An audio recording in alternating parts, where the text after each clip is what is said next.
بیٹا حصہ غزل کا تیسرا شعر جو ہے آج ہم نے پڑھنا ہے، اور یہ غزل عام غزل ہے تشریح کے حوالے سے۔ فرسٹ ایئر کی طرح یہاں بھی حصہ غزل میں سے 3 اشعار کی تشریح آنی ہے، اور تینوں شعر ہم نے کرنے ہوں گے، ایک ہی غزل سے آئیں گے تینوں شعر۔ تیسرا شعر ہے، جو کچھ کے ہم نے کی ہے تمنا ملی مگر، یہ آرزو رہی ہے کہ کچھ آرزو نہ ہو۔ یعنی کہ اس شعر کا مفہوم یہ ہے، ایک اللہ کی آرزو انسان کو ہر آرزو سے بے نیاز کر دیتی ہے۔ ایک اللہ تعالی کی آرزو انسان کو ہر آرزو سے بے نیاز کر دیتی ہے۔ اب وضاحت طلب شعر میں شاعر نے اللہ تعالیٰ کی ذات کا شکر ادا کیا ہے کہ اس نے اپنی زندگی میں جو بھی تمنا کی، خواہش کی، اللہ تعالیٰ نے اسے پورا کیا۔ دنیا کی ہر وہ نعمت اسے میسر آئی جس کی اس نے تمنا کی۔ یہ تو وہی بات ہے کہ تم اللہ تعالیٰ کی کس کس نعمت کا شکر ادا کرو گے، یعنی کہ اللہ تعالیٰ کی کس کس نعمت کا انسان شکر ادا کرے، کر ہی نہیں سکتا۔ اللہ تعالیٰ کے احسان اس قدر ہیں کہ انہیں گنوانا بھی ممکن نہیں ہے۔ یعنی کہ اللہ تعالیٰ کے احسانات اعداد و شمار سے ماورا ہیں، بالاتر ہیں۔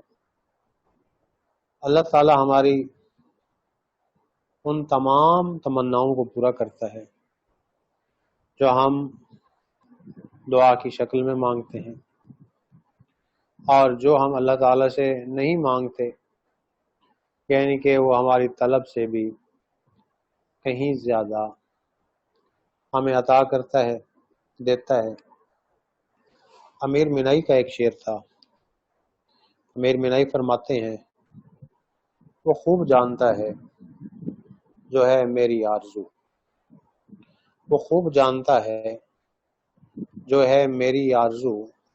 دوسرا مصرع، منہ سے امیر کچھ نہ میں وقت دعا کہوں، منہ سے امیر کچھ نہ میں وقت دعا کہوں۔ اب شاعر کی بھی ہر تمنا اللہ تعالیٰ نے اپنے کرم سے پوری کی، یعنی کہ شاعر کو اللہ تعالیٰ نے دل درد آشنا دیا، صحت کی دولت سے مالا مال کیا، علم و فکر کی نعمت دی، عظمت و سعادت کے خزانے اس پر وا کیے، کھول دیے، اسے یعنی کہ شاعر کو سیدھا راستہ دکھایا۔ الغرض کہ اللہ تعالیٰ کی نعمتوں کا شمار نہیں کیا جا سکتا، یعنی کہ نہ ہی اللہ تعالیٰ کے فضل و کرم کا شکر ادا کیا جا سکتا ہے۔ یہ تو شاعر کی بات تھی، لیکن شاعر سے بالاتر ہو کر جب ہم حقیقت میں دیکھتے ہیں تو اس شعر میں آفاقیت ہے۔ انسانی زندگی جو ہے وہ آرزو اور خواہش کے گرد گھومتی ہے، اصل میں تو آرزو ہی زندگی ہے، اور دل جو ہے یعنی کہ قلب انسانی جو ہے یہ آرزو کا مرکز ہے۔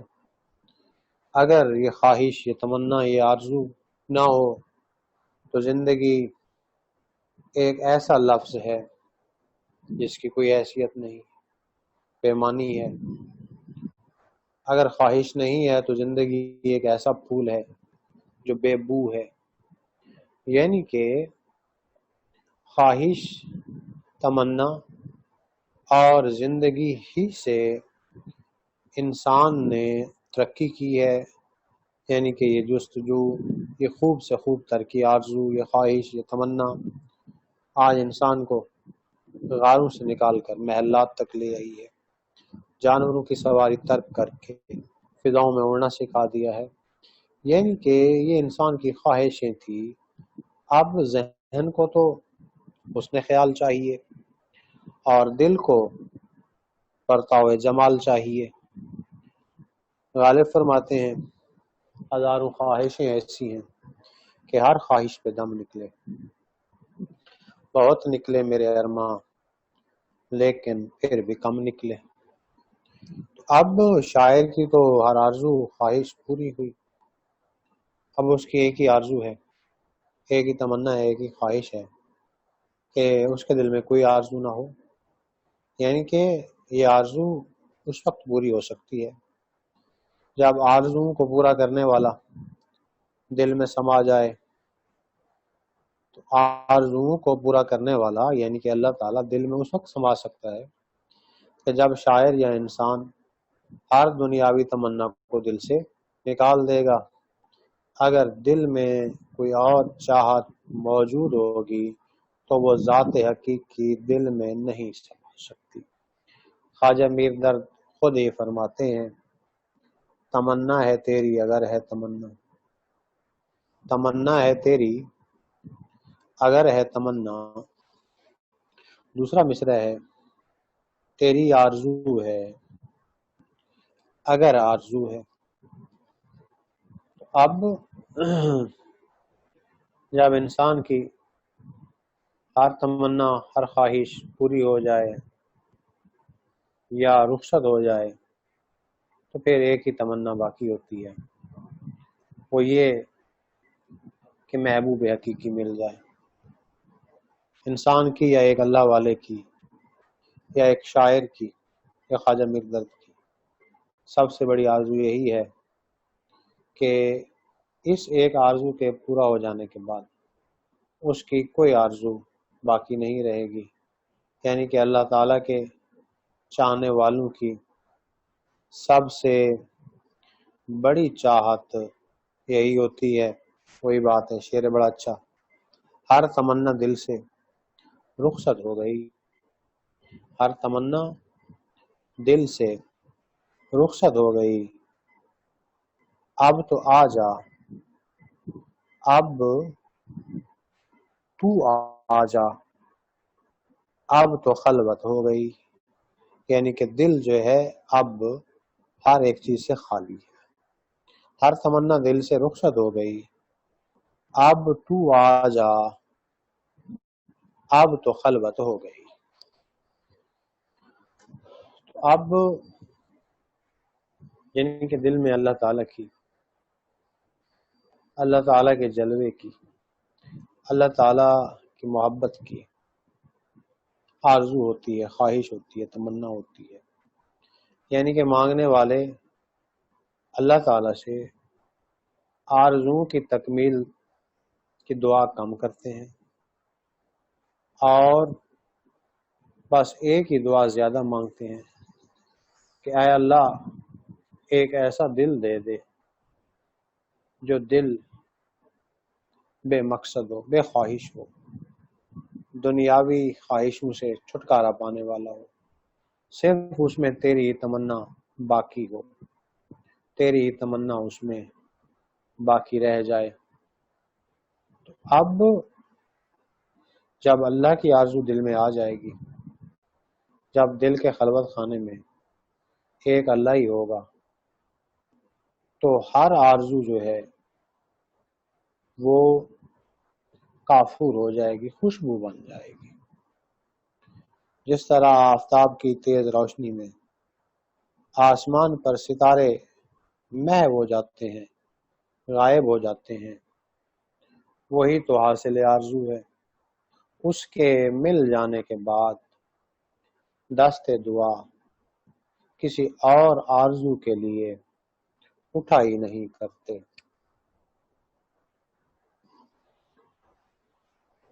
تو مختصراً ہم یہ کہہ سکتے ہیں کہ یہ آرزوؤں کا سفر جو ہے یہ مرگ تک، زندگی تک رہتا ہے۔ جو حاصل ہو گیا ہے اس کی تمنا ختم ہو گئی ہے، اور جو حاصل نہیں ہوا اس کی تمنا باقی رہ گئی ہے، یعنی کہ وہ تمنا جو ہے وہ ایک حسرت ناتمام بن کر دم توڑ گئی ہے۔ اگر آرزو کے مسافر کا کسی ایک ایسی ہستی سے تعارف ہو جائے جو اس کے دل کو اس کی آرزو کا چہرہ دکھا کر اسے آرزو سے بے آرزو کر دے تو یہ بڑے نصیب کی بات ہے، کیونکہ آرزوؤں کا طویل سلسلہ انسان کے لیے عذاب سے کم نہیں ہے۔ آرزو کا افسانہ کبھی مکمل نہیں ہو سکتا، کبھی آغاز رہ جاتا ہے، کبھی انجام۔ نیک آرزو میں ناکامی اور بری آرزو میں کامیابی، یعنی کہ نیک آرزو میں ناکامی اور بری آرزو میں کامیابی سے بہت بہتر ہے، اور سب سے زیادہ خوش قسمت انسان شاید وہ ہے جو بے نیاز آرزو ہے، جس کی اپنی منشائے ازدی، جس کی اپنی خواہش ربانی کے تابع ہو۔ امیر مینائی کا ایک شعر ہے، فرماتے ہیں: عادت تو امیر اچھی ہے فریاد و فغاں کی، عادت تو امیر اچھی ہے فریاد و فغاں کی، پر شیوہ تسلیم و رضا اور ہی کچھ ہے، پر شیوہ تسلیم و رضا اور ہی کچھ ہے۔